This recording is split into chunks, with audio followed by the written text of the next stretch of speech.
ज़ाइक़तुल मौत सुम्मा इलैना तुरजऊन।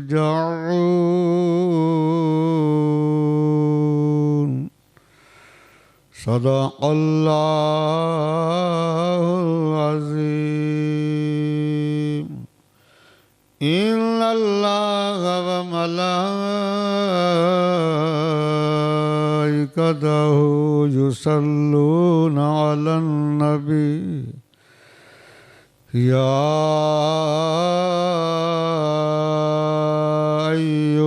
अय्युहल्लज़ीना आमनू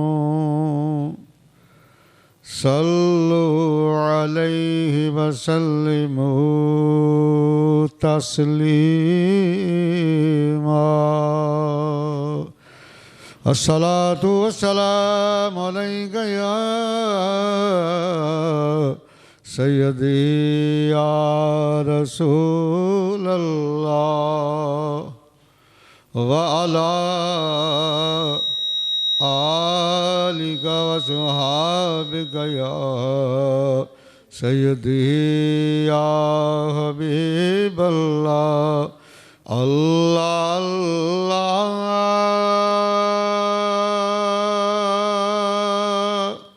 शाह कौनैन जलालत तेरी फर्श क्या अर्श पे जारी है हुकूमत तेरी। फर्श क्या अर्श पे जारी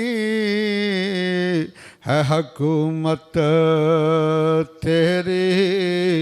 झोलियाँ खोल के यूं ही तो नहीं दौड़े आए, हमें मालूम है दौलत तेरी आदत तेरी। हमें मालूम है दौलत तेरी आदत तेरी। देखने वाले कहा करते हैं अल्लाह अल्लाह, याद आता है खुदा देख के सूरत तेरी। या रसूल अल्लाह याद आता है खुदा देख के सूरत तेरी। और मजमा हशर में घबराई हुई फिरती है, ढूंढने निकली है मुजरिम को शफात तेरी। हमने माना के गुनाहों की कोई हद नहीं, लेकिन तू है उनका तो हसन तेरी है जन्नत तेरी। तू है उनका तो हसन तेरी है जन्नत तेरी। अल्लाह अल्लाह शाह कौनैन जलालत तेरी। अल्लाह सुब्हानहू की हम्द व सना के बाद अल्लाह सुब्हानहू के बड़े लाडले बड़े प्यारे महबूब दानाए गयूब मौलाए कुल फ़ख्र रसूल हादिए सबुल शहनशाह इंसजां ताजदार कौनो मकां इफ़्फ़त का गंजे गरां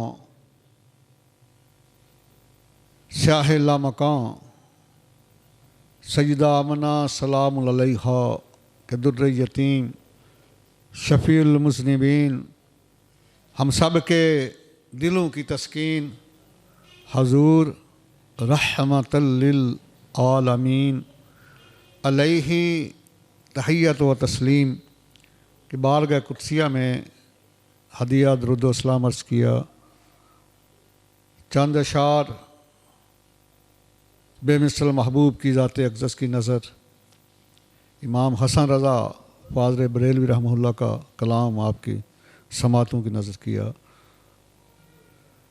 तो सामिन ज़ी वक़ार आज का जो मेरा मौजू है वो है आखिरत की फ़िक्र, जिसको हम बिल्कुल भूल बैठे हैं। तो जो आया मुक़द्दसा मैंने तिलावत की 21वां पारा है, सूरा अल अनकबूत की आया नंबर 57 है। अल अनकबूत कहते हैं मकड़ी को। देख लो फिर, मकड़ी अगर गार के मुंह के अगर 11 तने तो अल्लाह ताला मकड़ी के नाम की सूरत बना देते हैं। जो भी अल्लाह के महबूब की तज़ीम व तक़ीर करता है अल्लाह सुब्हानहू उसको नवाज देते हैं। और ये छोटी सी आया मुक़द्दसा है, 2 इसके हिस्से हैं। कुल्लु नफ्सिन ज़ाइक़तुल मौत, हर जी रूह ने मौत का जायका चखना है। यानी जिसने भी ज़िंदगी का मीठा प्याला पिया है उसने मौत का कड़वा घूंट चखना है।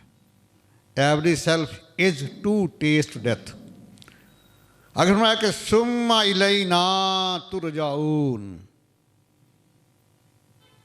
मौत का जायका चखने के बाद फिर तुम सब हमारी तरफ लुटाए जाओगे। Then you shall return to us।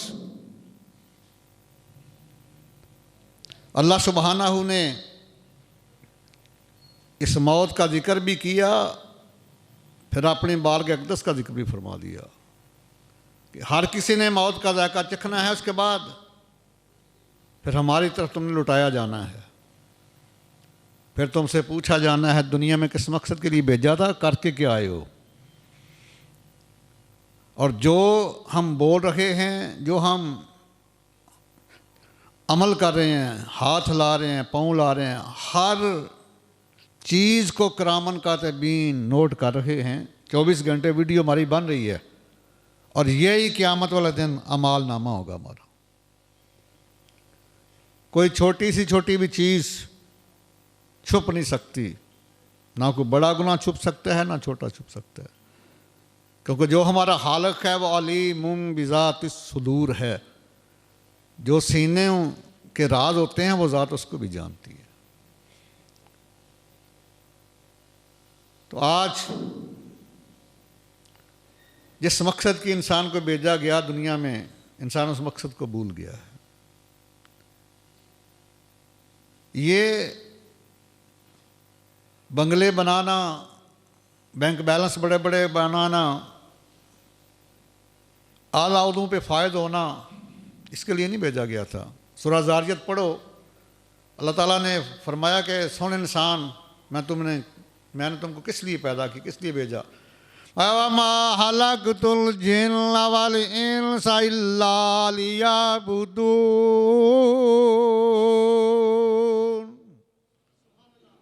हमने जिन्नों और इंसानों को अपनी इबादत के लिए पैदा किया है, अपनी बंदगी के लिए पैदा किया है। अल्लाह अकबर कबीरा। अबू दाऊद शरीफ की हदीस है, किताबुल वसाया की आखिरी हदीस से पहली हदीस है, और मिशकात शरीफ सफ़ा 216 के ऊपर भी मौजूद है। हज़रत अमर बिन आस रज़ी अल्लाह ताला अन्हु रवायत फरमाते हैं कि मेरा बाप आस बिन वाइल जब मरने लगा, उसने वसीयत की, क्योंकि ये उस वक्त अरबपति बंदा था, बहुत अमीर था, लेकिन बहुत बड़ा लानती भी था, गुस्ताह रसूल भी था। मरा भी बड़ी बुरी तरह, जिस्म फूल गया था, पूरे जिस्म में ज़हर सरात कर गया था, सांप ने काटा इसको। आका करीम की शान में बड़े बकवासात करता रहता था। तो इसने वसीयत की कि जब मैं मर जाऊं, जायदाद तकसीम हो जाए, तरका तकसीम हो जाए, तो 100 गुलाम ख़रीद कर मेरे नाम पे आज़ाद करने हैं। किसी को पता चले कि बहुत बड़ा चौधरी जो है वो मक्के का मर गया है।